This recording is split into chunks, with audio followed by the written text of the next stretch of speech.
Hello, everybody. In the last lecture, we spoke about the different types of points which are very important, है ना? हम लोग कुछ points के बारे में बात कर रहे थे, which are very important. Fact about the transpiration हम लोग बात कर रहे थे, right? तो ट्रांसपिरेशन के बारे में जब हम लोग फैक्ट के बारे में बात कर रहे थे, तो उसमें जो सबसे पहला फैक्ट था जो हमने डिस्कस किया हुआ था आपके साथ, वो फैक्ट है एंटी ट्रांसपेरेंट। एंटी ट्रांसपेरेंट बहुत इंपॉर्टेंट कॉन्सेप्ट है। क्या होता है एंटी ट्रांसपेरेंट? एंटी का मतलब अपोजिट होता है, ट्रांसपेरेशन ट्रांसपेरेंट का मतलब होता है ट्रांसपिरेशन। अपोजिट टू ट्रांसपिरेशन मतलब ये ट्रांसपिरेशन को रोकता है, एंटी ट्रांसपेरेंट है। Yes sir. तो ट्रांसपिरेशन कहाँ होता है? ट्रांसपिरेशन वहां होता है जहां पे टेम्परेचर ज्यादा होता है। जब टेम्परेचर ज्यादा हो जाता है तो ट्रांसपिरेशन हो जाता है। जब ट्रांसपिरेशन हो जाता है तो फिर पानी बच नहीं पाता है। जब पानी बच नहीं पाता है तो प्लांट मर जाता है। लेकिन अगर हमको प्लांट को जिंदा रखना है, हमको ड्राई फार्मिंग करनी है। ड्राई फार्मिंग का मतलब होता है सूखे जगह पे फार्मिंग करना, जहाँ पे सूखा प्रदेश है, रेगिस्तान है, राजस्थान है, कब्रिस्तान, ओके, सो जितने भी तान होते हैं, हिंदुस्तान है, यस सर। तो वहां पे अगर सूखा बहुत ही ज्यादा है तो फिर वहां पे ट्रांसपिरेशन ज्यादा होगा। तो हम लोग क्या करेंगे, ये सारे केमिकल्स यूज करेंगे, phenyl mercuric acetate, Pamma Pamma, aspirin, salicylic acid, low viscosity wax, CO2, अब्बा, ऑक्सीइथिलीन, सिलिकॉन ऑयल, ये सारे केमिकल्स हम लोग यूज करेंगे। और ये जो सारे सब्सटेंस होंगे which reduces the rate of transpiration, ये ट्रांसपिरेशन के रेट को क्या कर देंगे, रिड्यूस कर देंगे। जिससे अगर आप ये केमिकल अप्लाई कर देंगे तो ट्रांसपिरेशन नहीं होगा और फिर चीजें थोड़ी स्मूथ आ जाएंगी, है ना। चलो आगे बढ़ते हैं हम लोग। Now what we gonna talk about, अब हम लोग बात करने वाले हैं ट्रांसपिरेशन रेशियो के बारे में। ये जो एंटी ट्रांसपेरेंट है वो मैंने कल आपको बता दिया हुआ था, या सर, इज दैट क्लियर? और जिन लोगों को भी वीडियो चाहिए था वो वीडियो मैंने शेयर कर दिया था। अब आपकी जिम्मेदारी होती है कि आगे उसमें कुछ उसको पढ़ें, उसका उसका लेक्चर नोट्स बनाएं। और अगर कुछ ऐसा होता है जो आपको समझ में नहीं आता है तो आप उसको दोबारा सुनिए। और उसके बाद भी नहीं समझ में आता है तो आप मुझे फोन कर सकते हैं, या आप लाइव क्लास में नेक्स्ट डे आप डिस्कस कर सकते हैं जी। ये भी गो। तो ट्रांसपिरेशन रेशियो के बारे में हम लोग बात करते हैं। तो ट्रांसपिरेशन रेशियो एग्जैक्टली में होता क्या है ना। सबसे पहले आप ये समझिए कि ट्रांसपिरेशन रेशियो कभी भी ये जो रेशियो होता है वो दो चीज का होता है। एक चीज एक्स होती है और एक चीज वाई होती है। जब भी हम बायोलॉजी में रेशियो के बारे में बात करते हैं तो वो एक्स होता है, एक्स होता है, और फिर एक्स के नीचे क्या होता है, वाई होता है। Yes sir, is that clear? So I think this concept is very very clear. आपको ये कॉन्सेप्ट समझ में आया हुआ है कि अगर कोई भी चीज एक्स है और उसके नीचे वाई है तो हम इसको क्या बोलते हैं, हम उसको क्या बोलते हैं, हम उसको क्या बोलते हैं, ट्रांसपिरेशन। हम उसको रेशो बोलते हैं। अभी मैंने रेशो ही डिफाइन किया। रेशो मतलब एक्स बाय वाई, एक्स कुछ वैल्यू होगी, वाई कुछ वैल्यू होगी। फिजिक्स भी यही सिखाता है, केमिस्ट्री भी यही सिखाता है। बायोलॉजी फिजिक्स केमिस्ट्री से अलग थोड़ी नहीं। तो प्लांट जो होता है वो फोटोसिंथेसिस करता है। फोटोसिंथेसिस हमारा अगला चैप्टर है, तो अच्छे से समझो। प्लांट है जो फोटोसिंथेसिस करता है। तो जब प्लांट फोटोसिंथेसिस करता है तो फोटोसिंथेसिस में एग्जैक्टली होता क्या है, 6CO2 प्लस 12H2, रिपीट करो, 6CO2, 6 कार्बन डाइऑक्साइड और 12 वाटर मॉलिक्यूल एक दूसरे के साथ कंबाइन होते हैं। ये मॉलिक्यूल कंबाइन होते हैं इन प्रेजेंस ऑफ सनलाइट, है ना। ऑब्वियसली रिएक्शन को होने के लिए क्लोरोफिल की जरूरत पड़ती है, ठीक है। क्लोरोफिल की जरूरत पड़ती है और सनलाइट की जरूरत पड़ती है। Is that clear?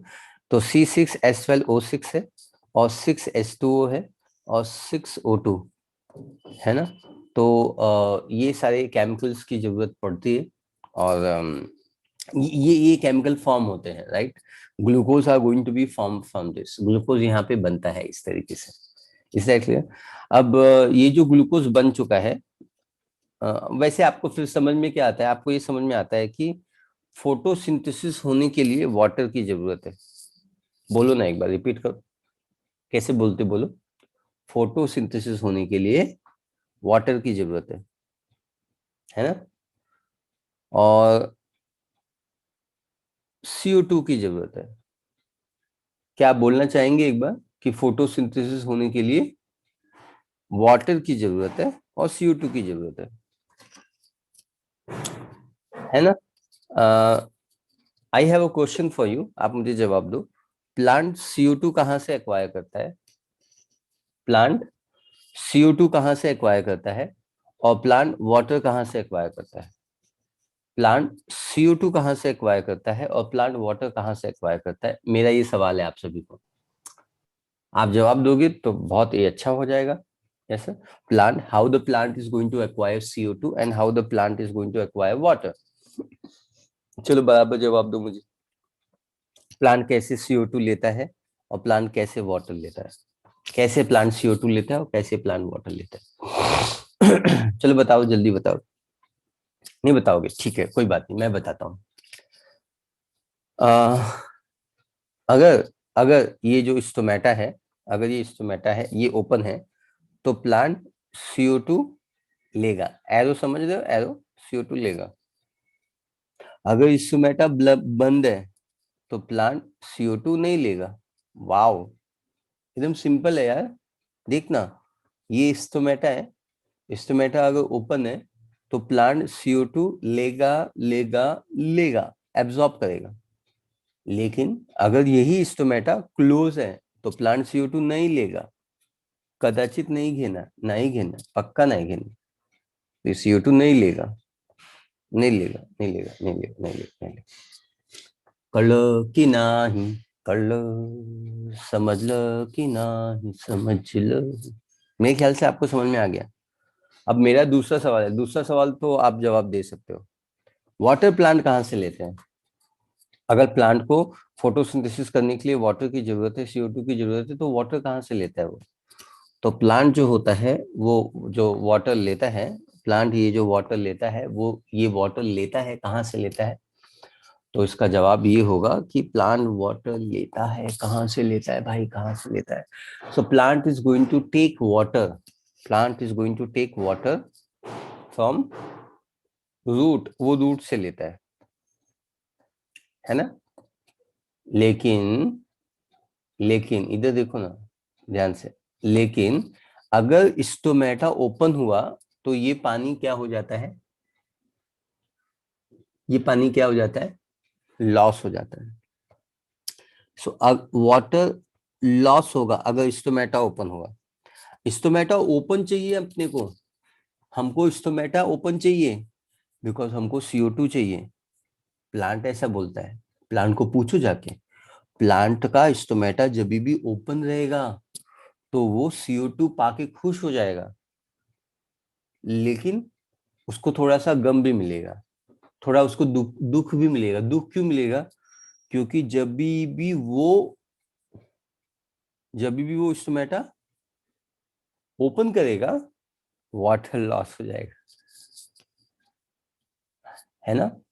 संतुलन में जीवन की आधारशिला है।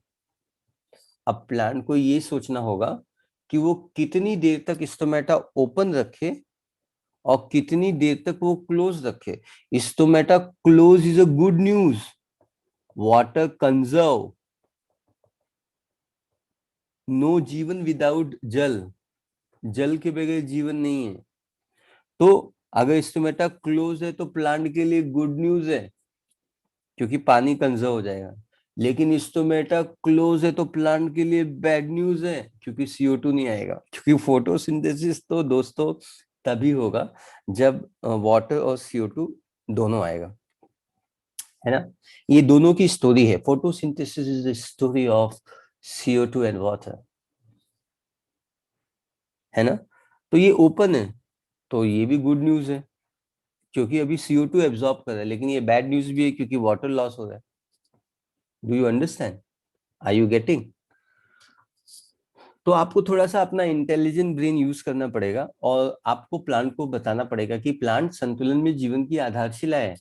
तो तुम इतनी देर तक स्टोमेटा ओपन रखो कि CO2 ले लो और ज्यादा पानी लॉस ना हो पाए।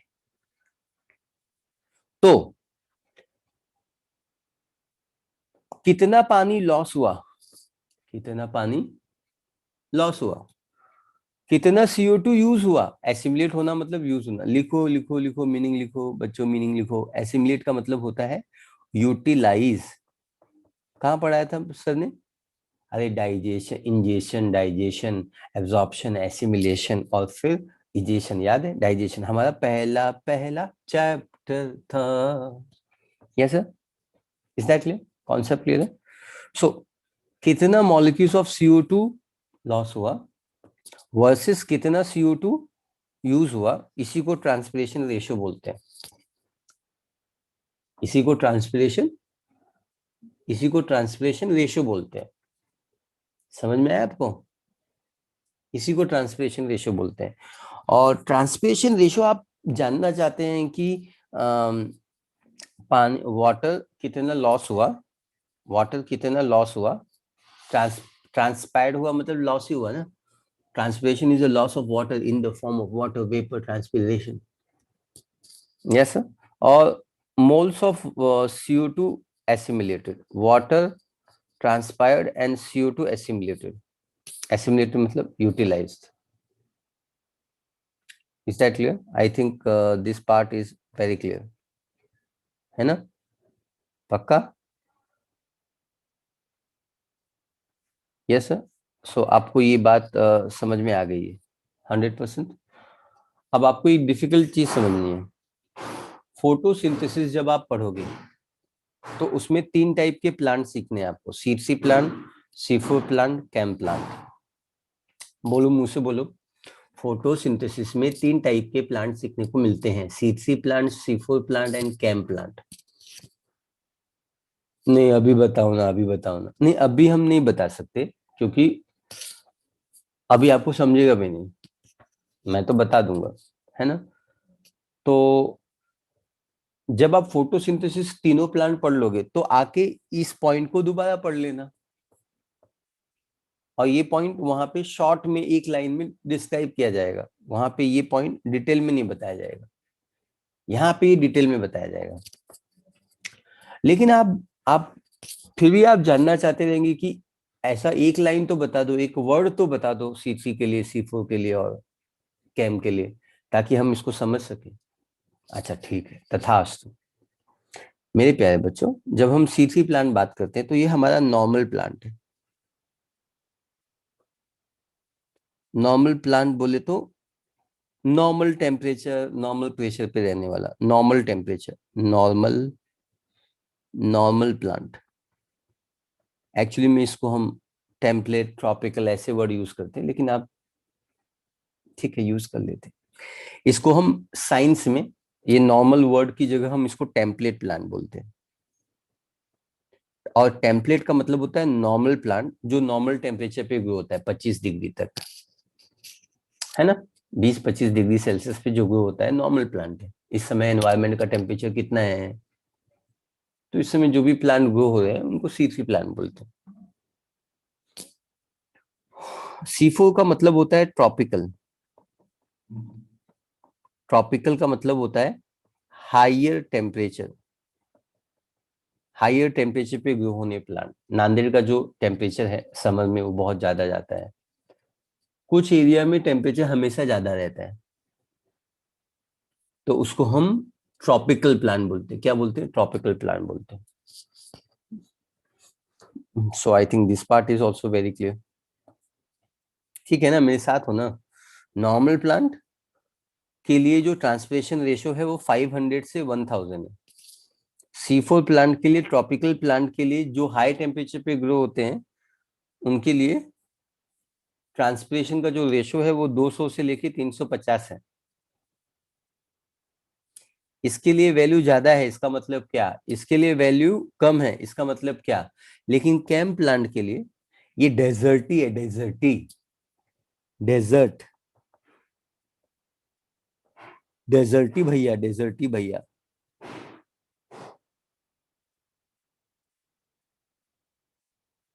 है ना?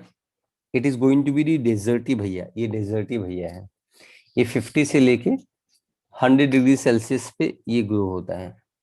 सॉरी, सेल्सियस नहीं रे बाबा, ये 50 से 100 ट्रांसपिरेशन रेशियो इसका कितना है। अब आपको मुझे बताना ही होगा, बिना बताए हम यहाँ से आगे नहीं जा सकते। C3 प्लांट के लिए 500 है, इसके लिए 200 है और इसके लिए 50 है, तो ये वैल्यू कम होती जा रही है। तो इसका मतलब क्या होता है, what it mean, transpiration ratio, transpiration जो रेशियो है, ट्रांसपिरेशन जो रेशियो है वो कम होता जा रहा है, तो इसका मीनिंग क्या होता है एग्जैक्टली बताइए मुझे ना। एवरीबडी फोकस हियर, आपने बिल्कुल सही समझा। अगर नीट आपको पूछेगा कि पानी से रेजिस्टेंट, मतलब पानी अगर कम रहेगा, पानी अगर कम रहेगा तो भी कौन सा प्लांट अच्छे से सरवाइव होगा, तो वो है कैम प्लांट। ऐसे कैम प्लांट ज्यादा अच्छे से सरवाइव होगा, अगर ये कैम प्लांट ज्यादा अच्छे से बेटर तरीके से सरवाइव होगा। समझ में आया आपको। तो C3 plant, C4 plant, CAM plant में टेम्परेचर बढ़ता जाता है, और जब टेम्परेचर बढ़ता जाता है तो इसका जो ट्रांसपिरेशन का जो रेशो है वो कम होता जा रहा है। इसका मतलब जब टेम्परेचर टाइट होता है, टेम्परेचर बढ़ता है, तो प्लांट अपने आप को तैयार करता है। परिवर्तन संसार का एक महत्वपूर्ण नियम है। प्लांट अपने आप को तैयार रखता है कि हमको कैसे जीवित रहना है और परफॉर्म करना है। कूल, मेरे ख्याल से मुझे समझ में आ गया। Yes sir, is that clear? So I think this part is very very very very clear. ये पार्ट बहुत ही ज्यादा अच्छे से क्लियर है और आपको ये पार्ट समझ में आ गया है। Yes sir, is that clear, है ना? चलो, तो जिंदगी की राहों में हम आगे बढ़ते हैं और हमेशा मुस्कुराते रहते हैं और आगे बढ़ते हैं। पक्का आगे बढ़े। तो ये सभी को समझ में आ गया। ये मैं कंक्लूजन लिख देता हूँ यहाँ पे, I must write here conclusion. Conclusion क्या रहेगा? C4 plant is better, C4 plant able to conserve better than the C3 plant। जब आप वो चैप्टर सीखोगे ना, तो C3 और C4 का ज्यादा कंपैरिजन किया जाता है rather than CAM plant. CAM plant वहीं पे पाया जाता है डेजर्ट, तो हमारे पृथ्वी का जो एरिया है वो बहुत ही कम प्रतिशत एरिया है जो डेजर्ट है, तो इसको कोई ज्यादा फोकस नहीं करते हम लोग। लेकिन C3 C4 प्लांट हमेशा सब जगह पाए जाते हैं, तो उनका हम ज्यादा कंपेयर करते हैं। इसलिए मैं यहाँ पे लाइन लिखता हूं कि C4 plant can conserve, can conserve better, can conserve better than C3 plant. Conserve what? Conserve what? Conserve water. तो ये याद रखना, कंजर्व वाटर। समझ में आ गया बच्चों? सभी को समझ में आ गया? ये लाइन मस्त लाइन है। ये लाइन आप सीखोगे फोटोसिंथेसिस चैप्टर में कि वो ज्यादा कंजर्व कर सकता है। ठीक है, ओके। अब हम आते हैं जीरोफाइटिक प्लांट में। जीरोफाइटिक प्लांट का मतलब क्या होता है? ऐसा प्लांट जो ऐसा प्लांट जो ड्राई कंडीशन में रहता है। ड्राई कंडीशन में रहता है, कहाँ रहता है? ड्राई कंडीशन में रहता है। ठीक है, ऐसा प्लांट जो ड्राई कंडीशन में रहता है उसको हम जीरोफाइटिक प्लांट बोलते हैं। Is that clear? तो ये जो जीरोफाइटिक प्लांट है ये ड्राई कंडीशन में रहने वाला प्लांट है। पक्का? तो जीरोफाइटिक प्लांट में स्टोमेटा कैसा होगा? श्रंकन होगा, श्रंकन। तो हम यहाँ पे सीधा लिख देते हैं line, xerophytic plant stomata, stomata will be shrunken. Stomata जो होगा वो श्रंकन रहेगा। स्टोमेटा क्या रहेगा? स्टोमेटा क्या रहेगा? श्रंकन रहेगा। Stomata will be shrunken. Stomata क्या रहेगा? श्रंकन स्टोमेटा रहेगा। तो ये चीज आपको समझ में आ जानी चाहिए। 100% स्टोमेटा विल बी श्रंकन, है ना? ओके, आगे बात करते हैं। आप लोग क्या बोलना चाहेंगे? यू वांट टू स्पीक कि स्टोमेटा, सॉरी, ट्रांसपिरेशन प्लांट के लिए अच्छी बात है, या ट्रांसपिरेशन, नहीं सॉरी, ट्रांसपिरेशन प्लांट के लिए अच्छी बात है या ट्रांसपिरेशन प्लांट के लिए बुरी बात है? क्या बोलना चाहेंगे? चूज ट्रांसपिरेशन प्लांट के लिए पॉजिटिव चीज है, पॉजिटिव फिनोमिनॉन है या नेगेटिव फिनोमिनॉन? तो हम लोग क्या करते हैं, हम ट्रांसपिरेशन के बेनिफिट्स के बारे में बात करते हैं। फिलहाल क्या आप कुछ कमेंट कर सकते हैं? ट्रांसपिरेशन, ये जो ट्रांसपिरेशन का प्रोसेस है, ये प्लांट के लिए पॉजिटिव फिनोमिनॉन है या ये प्लांट के लिए नेगेटिव फिनोमिनॉन है? कौन सी टाइप की ये फिनोमिनॉन है प्लांट के लिए? क्या बोलना चाहेंगे आप? ये प्लांट के लिए सर इट्स गुड और bad both but not different conclusion. Yes sir, तो आपको समझना होगा सर, गुड और bad both but in different condition. ठीक है, तो मुझे ऐसा लगता है कि हमको सीख लेना चाहिए कि ट्रांसलेशन के क्या फायदे होते हैं, तब आप इस सवाल का जवाब देंगे। तो ये दो साइंटिस्ट हैं, इन्होंने ट्रांसलेशन को एक लाइन में डिस्क्राइब किया हुआ है, उस लाइन के बारे में हम अभी बात करेंगे। फिलहाल हम लोग क्या जा रहे हैं बात करने, we gonna talk about the translation,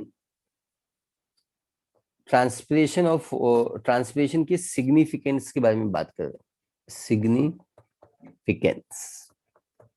ठीक है, हम सिग्निफिकेंट के बारे में बात करने जा रहे हैं। यस सर, है ना? चलो, ये भी गो इंडिया, इंडिया, ये भी गो। चलो आ जाओ। ट्रांसलेशन का सबसे पहला सिग्निफिकेंट है, ट्रांसलेशन क्रिएट अ ट्रांसलेशन पुल। देखो बच्चों, ये आपका पेप्सी का बॉटल है ना? और पेप्सी की बोतल में आप स्ट्रॉ डालते हैं, स्ट्रॉ। क्या डालते हैं आप? स्ट्रॉ डालते हैं ना, स्ट्रॉ, है ना? पेप्सी की बोतल में आप स्ट्रॉ डालते हैं, स्ट्रॉ, और स्ट्रॉ से आप पेप्सी को सक करते हैं। ठीक है, ये है पेप्सी। नहीं, हम पेप्सी नहीं पियेंगे, हम नारियल पानी पियेंगे। सपोज ये कोकोनट वाटर है, सॉरी डायग्राम फिर से ड्रॉ करना पड़ेगा, है ना? ये नारियल पानी है ना? और ये अंदर पानी है ना? और ये हमने स्ट्रॉ ऐड किया हुआ है, पक्का? और ये कोकोनट वाटर है, कोको वाटर। और ये पानी ऊपर क्यों जाता है? नीचे का पानी ऊपर क्यों जाता है? क्योंकि हम सक करते हैं, सक्शन प्रेशर होता है, सक करते हैं। सक ना करे तो पानी, अगर हम सक ना करें तो पानी आएगा? नहीं आएगा, पानी नहीं आएगा। तो फिर क्या करें? अगर हम सक करेंगे तो फिर पानी नहीं आएगा। तो आपको ये समझना है कि अगर हम सक करेंगे तो पानी नहीं आएगा, और जब पानी नहीं आएगा और सक करेंगे तो पानी आएगा, है ना?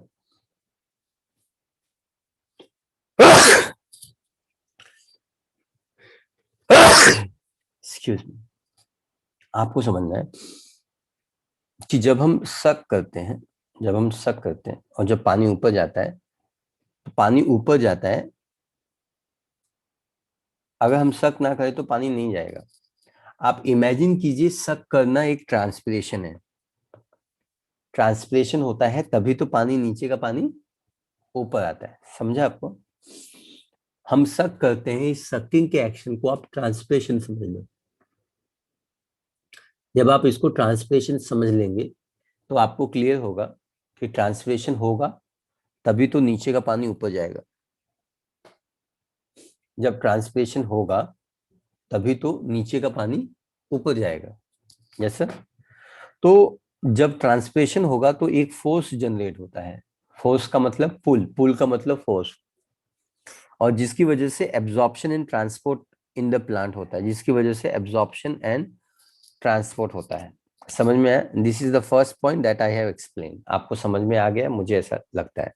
सेकेंड पॉइंट, ये पहला फायदा है, ट्रांसपिरेशन से ट्रांसपिरेशन फोर्स होता है, इससे पानी एब्जॉर्ब होता है। और पानी जमीन से, नीचे जमीन से पानी एब्जॉर्ब करते हैं ना, तो पानी जमीन से ऊपर तक जाता है। क्या बात है, क्या बात है।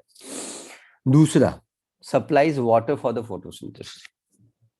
अच्छा, ये फोटोसिंथेसिस करता कौन है? Who will do photosynthesis? Who will do photosynthesis? बच्चे प्यार से बोलते हैं लीफ विल डू फोटोसिंथेसिस। तो लीफ कहाँ होता है? ऊपर होता है, ऊपर। लीफ इज प्रेजेंट एबो, एबो ग्राउंड, एबो ग्राउंड, एबो ग्राउंड प्रेजेंट होता है। ठीक है। तो पानी कैसे जाता है? पानी ट्रांसपिरेशन की वजह से ही जाता है, ट्रांसपिरेशन की वजह से ही पानी जाता है। तो ये सेकंड पॉइंट भी मैंने एक्सप्लेन किया। Now we move on to next point. Transport mineral from soil to all the parts of the plant. Yes sir, is that clear? Transport minerals, ये मिनरल को ट्रांसपोर्ट करता है। It transport mineral from soil to all the parts of the plant. Soil से all the parts of the plant को transport करता है। Soil से mineral, soil to all the parts of the plant. ठीक है ना, समझ रहे हैं ना? मिनरल को भी ट्रांसपोर्ट करता है, वही पानी। मिनरल पूछता है पानी को, कहाँ जा रहे हो? अरे मैं जमीन से वहां स्काई पे जा रहा हूँ। तो मिनरल पूछता है क्यों जा रहे हो? तो बोला कि अरे पत्ते को फोटोसिंथेसिस करना है। तो मिनरल मिनरल बोलता है क्या तुम मुझे भी साथ में ले लोगे? तो मिनरल बोलता है हाँ आ जाओ। तो पानी और मिनरल दोनों साथ में ऊपर जाते हैं, है ना? ओके। सो अच्छा, पानी जब लॉस होता है ना, जब पानी लॉस होता है, whenever there is a loss of water, whenever there is a loss of water, जैसे जैसे पानी लॉस होता है, पानी पानी लॉस होता है, पानी ऊपर जाता है, पानी लॉस होता है, पानी ऊपर जाता है। So it cool the leaf surface. ये क्या करता है? लीफ के सरफेस को क्या करता है? कूल करता है। तुमको पसीना आता है, आता है ना? और फैन के नीचे आते हो तो तुम्हारा पसीना क्या हो जाता है? तुमको पसीना आता है, फैन के नीचे जाते हो तो तुम्हारा पसीना उड़ जाता है और तुम्हारी बॉडी ठंडी हो जाती है। Cool, it's cool. Yes sir. So ये कूल द लीफ सरफेस, ये लीफ के सरफेस को कूल कर देता है। Yes sir, is that clear? पक्का? तो आई थिंक ये सारे पॉइंट्स आपको समझ में आ रहे हैं और ये सारे पॉइंट्स आपको याद आ गया है ना? पक्का? तो कितना डिग्री कम होता है temperature? It is 15 to 10 to 15 degree celsius temperature होता है, वो कूल हो जाता है। So, ladies and gentlemen, plant play very important role in cooling. Cooling, evaporative cooling बोलते हैं। 10 से 15 डिग्री बहुत होता है ना यार। अगर सपोज एनवायरनमेंट का टेम्परेचर 45 डिग्री जाता है और 45 से वो 50 पहुंच जाता है, तो अगर इससे 10 से 15 डिग्री ट्रांसपिरेशन से पानी प्लांट का टेम्परेचर कम हो जाता है, तो प्लांट कैन सर्वाइव ना? प्लांट सर्वाइव हो सकता है कि नहीं? Yes sir, is that clear? Mumbai में टेम्परेचर 40 जाता है, 40 डिग्री सेल्सियस जाता है। तो अगर प्लांट इस 40 डिग्री सेल्सियस टेम्परेचर में, प्लांट अपना जो बॉडी का जो टेम्परेचर है वो अगर 10 टू 15 डिग्री कम कर सकता है, अगर वो 10 टू 15 डिग्री कम कर दे तो इट कैन सर्वाइव ना, it can survive very nicely. Is that clear? समझ में आया? प्लांट के सर्वाइव वेरी इजीली। समझ में आया आपको? 100%। Very nice. तो आगे आगे के पॉइंट पे बात करते हैं। ये सब प्लांट का ये सब ट्रांसपिरेशन का सिग्निफिकेंट है। ट्रांसपिरेशन पुल क्रिएट करता है, पानी को एब्जॉर्ब करता है, ट्रांसपोर्ट करता है, supplies water for the photosynthesis, transport mineral from soil to all the parts of the body, cool leaf surface sometime 10 to 15 degree celsius. Wow, wow. इसको हम लोग बोलते हैं इवोपरेटिव कूलिंग। ये वर्ड बहुत ही इंपॉर्टेंट है, मत भूलिएगा इसको। आगे बढ़ते हैं हम लोग, देवी और सज्जनों आगे बढ़ते हैं। Maintain maintain shape and structure of the plants by keeping the cell turgid. Turgidity का मतलब क्या होता है? जब हम लोग टर्जिडिटी के बारे में बात करते हैं, टर्जिडिटी का मतलब होता है सोलन स्ट्रक्चर। जब मैं टर्जिड बोलता हूँ, टर्जिड का मतलब होता है स्वोलन, सोलन स्ट्रक्चर। टर्जिट का मतलब होता है, टर्जिट का मतलब होता है सोलन स्ट्रक्चर, टर्जिट का मतलब होता है सोलन स्ट्रक्चर। और टर्जिडिटी, टर्जिडिटी किसके वजह से होती है? टर्जिडिटी मेंटेन होती है वाटर के वजह से, it's always because of water, है ना। Turgidity is maintain because of water. तो पानी बहुत ही इंपॉर्टेंट होता है। It maintain the shape and the structure of the plant body by keeping the cell turgid. So ये मेंटेन करता है shape and structure of the plant, shape and the structure of the plant maintain करता है, shape and the structure of the plant maintain करता है by keeping the cell turgid. Cell को turgid रख के वो मेंटेन करता है। Is that clear? So I think this part is very very clear. ये भी एक इम्पॉर्टेंट सिग्निफिकेंट है जो आपको समझ में आया। ये 5 सिग्निफिकेंट है, समझ में आया, है ना। ट्रांसपिरेशन से पानी का एब्जॉर्प्शन होता है, ट्रांसपिरेशन से पानी का एब्जॉर्प्शन होता है, ट्रांसपोर्ट होता है, वाटर मिलता है फोटोसिंथेसिस के लिए, प्लांट का टेम्परेचर कम होता है, मिनरल ट्रांसपोर्ट होता है, और प्लांट का शेप और स्ट्रक्चर मेंटेन करता है। प्लांट अपने ग्रोथ की तरफ सोचता है, ग्रोथ के बारे में देख सकता है, या ग्रोथ होने का सपना देख सकता है। ठीक है। सो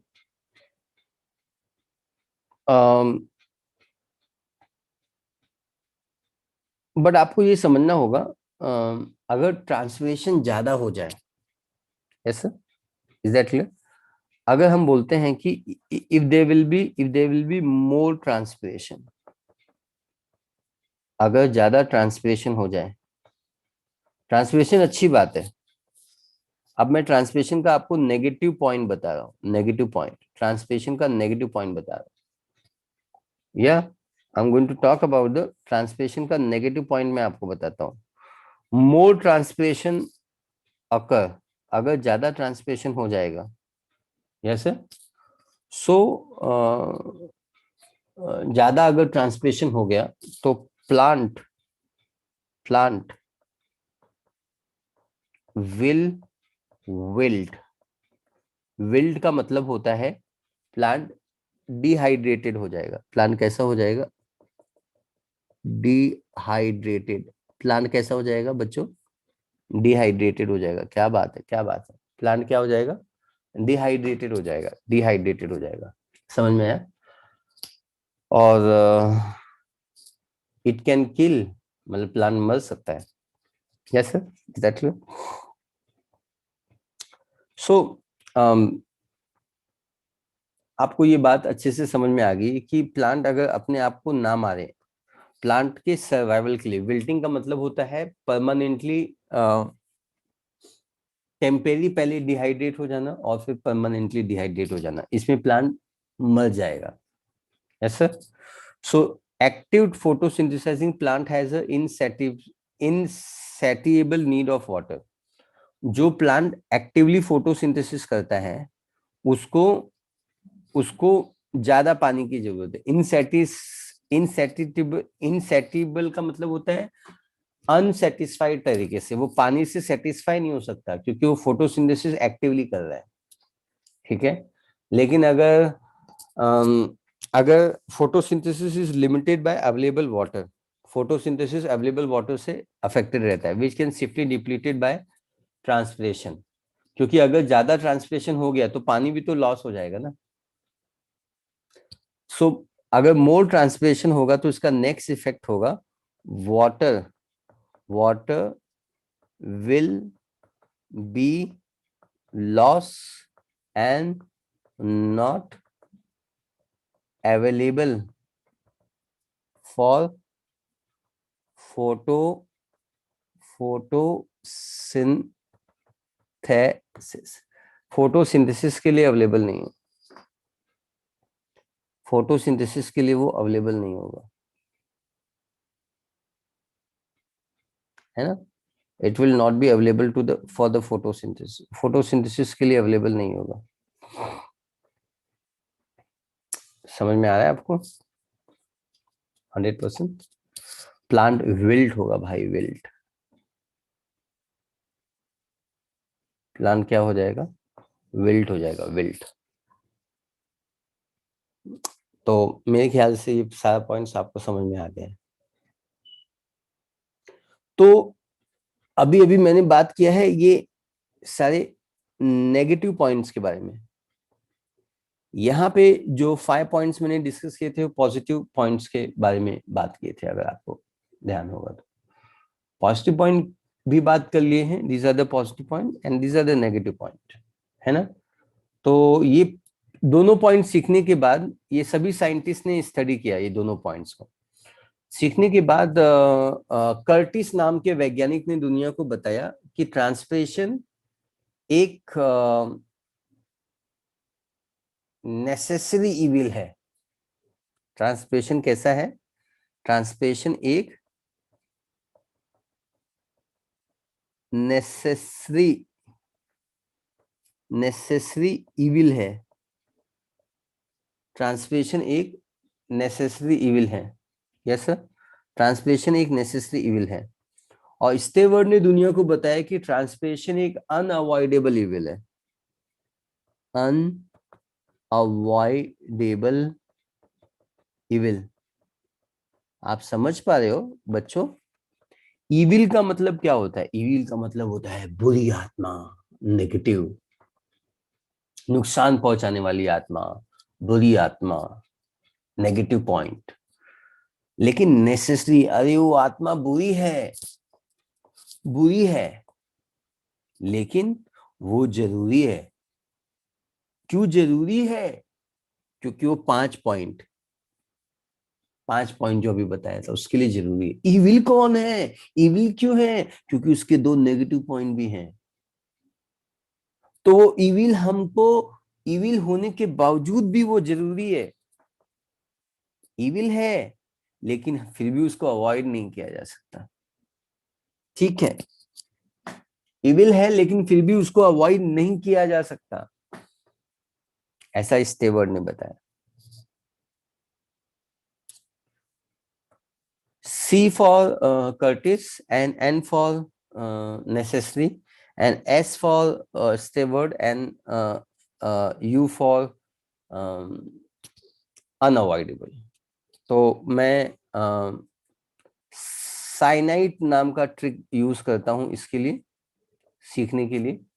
और मैं SU SUV कार, है ना, ये ट्रिक मैं यूज करता हूँ।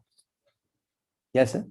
तो आप तो बड़े स्मार्ट बच्चे हो, तो आपको ट्रिक समझ में आ गया।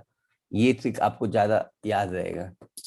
और साइनाइट भी ठीक है ना। Yes sir.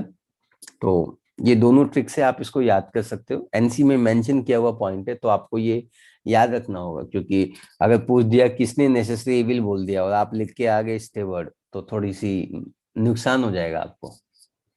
Yes sir. तो I think this both the points are very very clear to you.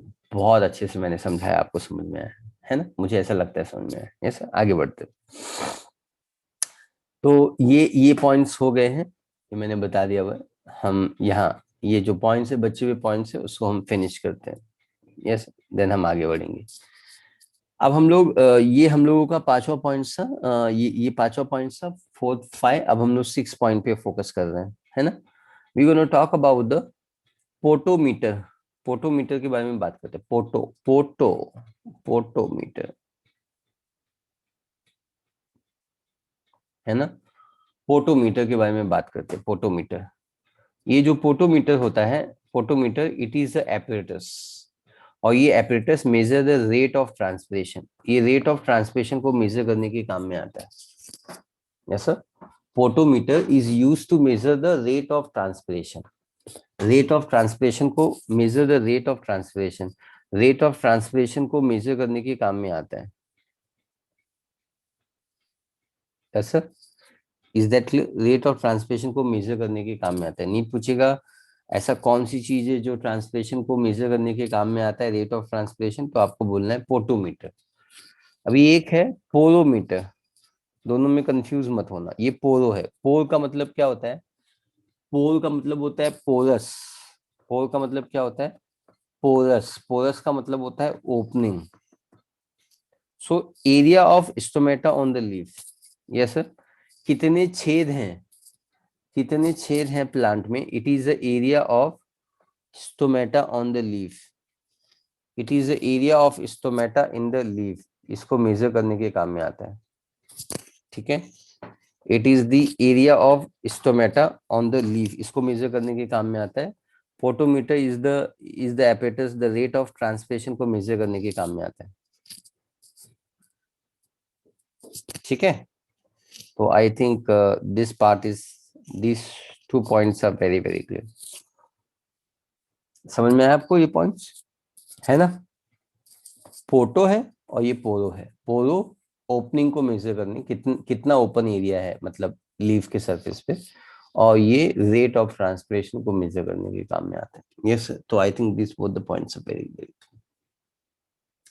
Now we gonna talk about the cobalt chloride test, इसके बारे में बात कर रहे हैं। We gonna talk about the cobalt chloride test के बारे में बात करते हैं। कोबाल्ट क्लोराइड टेस्ट, ये test compare the translation of two surface.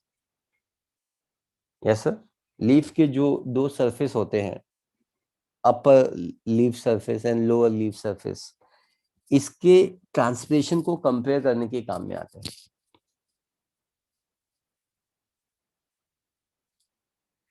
I think this point is very very clear to you, है ना? आपको ये पॉइंट समझ में आया जो मैंने आपको बताया। Cobalt chloride test compare the translation of the two surface, दो सरफेसेस के ट्रांसलेशन के बारे में ये काम आता है ना? पक्का? आगे आगे फोकस करने की कोशिश करते हैं, जरा समझिए कैसे ये करता है। ये जो कोबाल्ट क्लोराइड का जो पेपर है, ये कोबाल्ट क्लोराइड का पेपर, ये कौन से कलर में होता है? ये बच्चों ब्लू कलर में होता है। ये जो ड्राई पेपर होता है, dry paper of cobalt chloride जो होता है, ये ब्लू कलर में होता है, ब्लू कलर। और जब ये पानी को एब्जॉर्ब करता है, देखो यहाँ पे लिखा हुआ है, dry cobalt chloride paper turn blue to pink proper the water unknown liquid. Yes sir, है ना?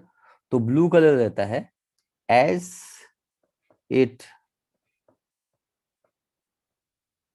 एब्जॉर्ब वाटर, जैसे ये वाटर एब्जॉर्ब करता है, जैसे ये वाटर एब्जॉर्ब करता है, जैसे ये पानी को एब्जॉर्ब करता है, जब ये पानी को एब्जॉर्ब करता है, तो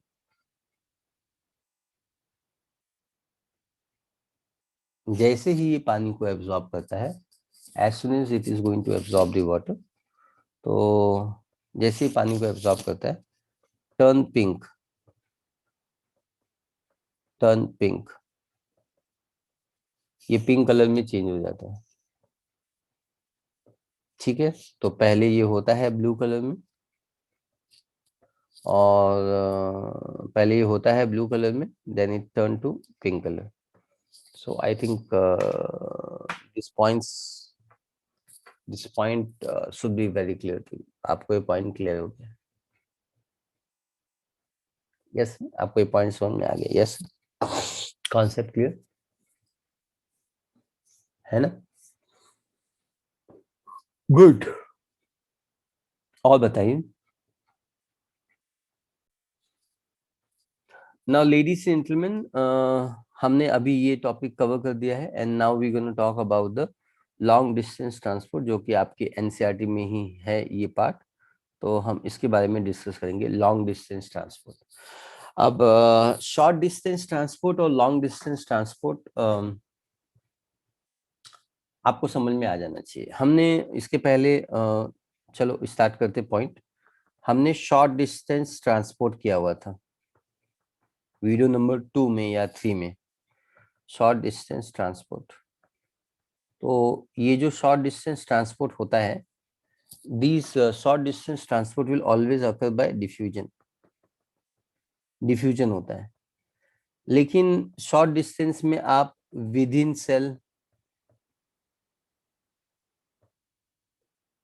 with in cell and between cell, within cell and between cells, yes sir, within cell and between cells, within cell and between cells आप ट्रेवल कर सकते हैं। You can always travel within cell and between cell, ठीक है, within cell and between cell आप travel कर सकते हैं, इसमें कोई भी दिक्कत की बात नहीं होती है। Yes sir. लेकिन जब हम ये शॉर्ट डिस्टेंस ट्रांसपोर्ट है, डिफ्यूजन से होता है within cell and between cell. पक्का, वेरी नाइस, वेरी गुड। लेकिन जब हम लॉन्ग डिस्टेंस ट्रांसपोर्ट के बारे में बात करते हैं, अगर पहले शॉर्ट डिस्टेंस की ताकत आप सीख लीजिए। ऐसा शॉर्ट डिस्टेंस की जो ताकत होती है, उसकी कितनी स्पीड होती है, वो कितना ट्रेवल कर सकता है, उसका कितना मैग्नीट्यूड है, उसके बारे में हम लोग बात करते हैं पहले। Yes sir. तो डिफ्यूजन, ये जो डिफ्यूजन की वजह से होता है शॉर्ट डिस्टेंस, डिफ्यूजन जो होता है वो बहुत ही स्लो प्रोसेस है। पहले कैसा है, स्लो प्रोसेस है। कैसा, स्लो प्रोसेस है। और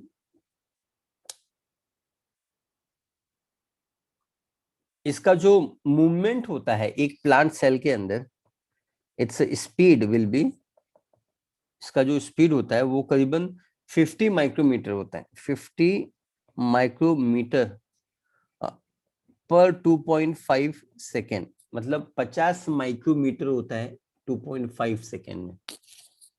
बहुत ही कम है ना, 2.5 सेकेंड, 50 माइक्रोमीटर 2.5 सेकेंड, बहुत ही कम है। Yes sir, is that clear? तो ये शॉर्ट डिस्टेंस है and diffusion can not be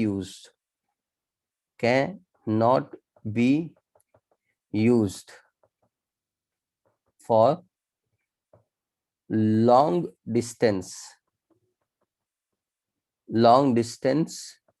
and group transport, long distance and group transport. अभी ग्रुप ट्रांसपोर्ट क्या होता है, इधर देखो। अगर अगर अगर मेरे पास सोडियम है, क्लोराइड है, पोटेशियम है, अगर इसको डिफ्यूज होना है हाई कॉन्सेंट्रेशन से, इसका कॉन्सेंट्रेशन हाई है और इसका कॉन्सेंट्रेशन लो है, तो डिफ्यूजन कभी भी ग्रुप में नहीं होता है। सोडियम अगर यहाँ पे 10 है और यहाँ पे सोडियम 2 है, लेकिन यहाँ पे क्लोराइड 50 है और यहाँ पे क्लोराइड 2 है, तो आप मुझे बोलो कि ये तीनों एक साथ डिफ्यूज होंगे या इंडिपेंडेंटली डिफ्यूज होंगे? तो सोडियम अपने कॉन्सेंट्रेशन के हिसाब से ट्रेवल करेगा, पोटेशियम अपने कॉन्सेंट्रेशन के हिसाब से ट्रेवल करेगा। तो in this particular case chloride diffusion will be faster, quicker होगा, क्योंकि उसका कॉन्सेंट्रेशन का जो डिफरेंस है, ये 50 क्लोराइड है, यहाँ पे 2 क्लोराइड है, तो डिफरेंसेस है 48 का, 48 क्लोराइड का डिफरेंस है। यहाँ पे 2 सोडियम है, यहाँ पे 10 सोडियम है, यहाँ पे तो यहाँ पे 8 सोडियम का difference. Are you getting?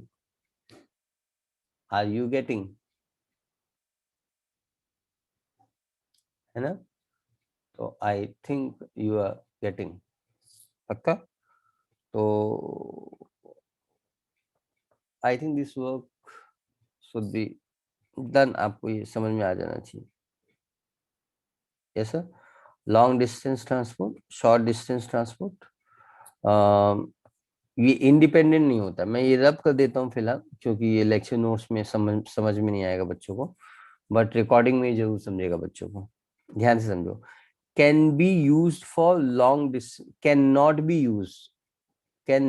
B use for long distance and group transport के लिए यूज नहीं हो सकता। इसलिए हमको जरूरत होती है, हमको जरूरत लॉन्ग डिस्टेंस की अभी यहाँ पे है। Yes sir.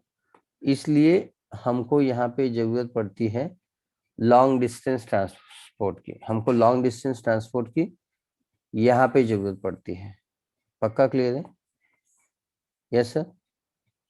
So we require long distance transport here, यहाँ पे हम लोगों को लॉन्ग डिस्टेंस ट्रांसपोर्ट की जरूरत पड़ती है। ठीक है। So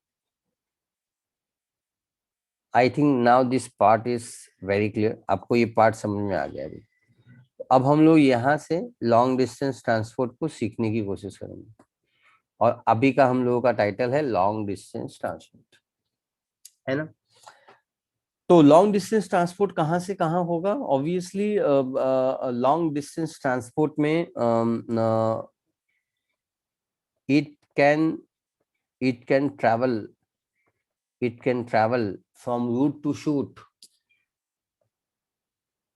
from root to shoot, yes, root to shoot ये लॉन्ग डिस्टेंस ट्रैवल कर सकता है, yes sir. Group transport is allowed, group transport allowed, group transport यहाँ पे क्या है, अलाउड है। तो यहाँ पे वाटर होगा, फिर मिनरल्स होंगे, और फिर फूड होंगे, ऐसे वाटर होगा, मिनरल होगा, फूड होगा, ऐसा। और ये ग्रुप में ट्रैवल कर सकते हैं, ये ग्रुप में ट्रैवल कर सकते हैं, मतलब ये मास में ट्रैवल कर सकते हैं, मतलब ये बल्क में ट्रैवल कर सकते हैं, इसलिए हम इसको मास मास और बल्क फ्लो सिस्टम बोलते हैं। क्या बोलते हैं? मास और बल्क फ्लो सिस्टम हम इनको बोलते हैं। आपको समझ में आया हुआ है मिश्रा सर ने क्या बताया? ये long distance travel from root to shoot ये ट्रेवल कर सकते हैं, जो बहुत ही ज्यादा डिस्टेंस में ट्रेवल कर सकता है। ये ग्रुप ट्रांसपोर्ट इज अलाउड, यहाँ पे ग्रुप का ट्रांसपोर्ट हो सकता है, ग्रुप ट्रांसपोर्ट इज अलाउड, जिसमें वाटर ट्रेवल कर सकता है, मिनरल ट्रेवल कर सकता है, फूड ट्रेवल कर सकता है, मास ट्रैवल कर सकता है, बल्क ट्रैवल कर सकता है, इसलिए हम इसको मास बल्क फ्लो सिस्टम बोलते हैं। यस सर, यस सर, कोई डाउट है आपको इसमें? Is that clear? पक्का? और आई थिंक ये जो बल्क फ्लो होता है, ये जो बल्क फ्लो होता है ये दो तरीके से हो सकता है। Yes sir, it achieve through it achieve achieved through it achieve through two system, two system, ये दो सिस्टम से अचीव हो सकता है। It can achieve through two system. पहला है positive hydrostatic pressure, positive hydrostatic pressure, positive pressure से भी हो सकता है ना। और बी, ये नेगेटिव, ये पॉजिटिव और ये नेगेटिव हाइड्रोस्टैटिक प्रेशर से भी हो सकता है। ये नेगेटिव हाइड्रोस्टैटिक प्रेशर, ये पॉजिटिव हाइड्रोस्टैटिक प्रेशर और नेगेटिव हाइड्रोस्टैटिक प्रेशर दोनों मेथड से ये ट्रैवल कर सकता है। समझ में आया आपको? है ना? आपको समझा नहीं? अच्छा, मैं एग्जांपल दूं। ओके, मैं एग्जांपल देता हूँ। पॉजिटिव हाइड्रोस्टैटिक प्रेशर का एग्जांपल और नेगेटिव हाइड्रोस्टैटिक प्रेशर का एग्जांपल, लेकिन मैं आपको इसका एग्जांपल दूं, इसके लिए आपको मुझे मेरे सवालों का जवाब देना पड़ेगा। मैं आपको दो एग्जांपल देता हूँ। एक है गार्डनर का एग्जांपल। गार्डनर, मालूम है गार्डनर, जो गार्डन को पानी देता है। और एक है अम, राजेश। राजेश राजेश किसको पानी देता है? राजेश अपने माउथ को पानी देता है। गार्डनर किसको पानी देता है? अपने गार्डन को पानी देता है। गार्डनर के पास पानी देने के लिए क्या है? तो इसके पास पाइप है। माउथ में पानी देने के लिए क्या है? इसके पास स्ट्रॉ है। स्ट्रॉ, नारियल का पानी देता है, स्ट्रॉ है, स्ट्रॉ, ये भी पाइप है। आपको मुझे बताना है कि गार्डनर जब गार्डन को पानी देता है पाइप से, फोर्स से देता है, और राजेश जब नाइल का पानी पीता है, तो इनमें से कौन सा नेगेटिव हाइड्रोस्टैटिक प्रेशर है और कौन सा पॉजिटिव हाइड्रोस्टैटिक प्रेशर? इंडिया, जवाब दीजिए। Nation want to know what is your answer. So I give you correct answer. Garden जो हॉर्स होता है वो इसका एग्जाम्पल है। एंड स्ट्रॉ के थ्रू जो सक्शन होता है, suction, it is an example of negative hydrostatic pressure. So I think this both the concepts are going to be very, very clear to you. Superbly, superb.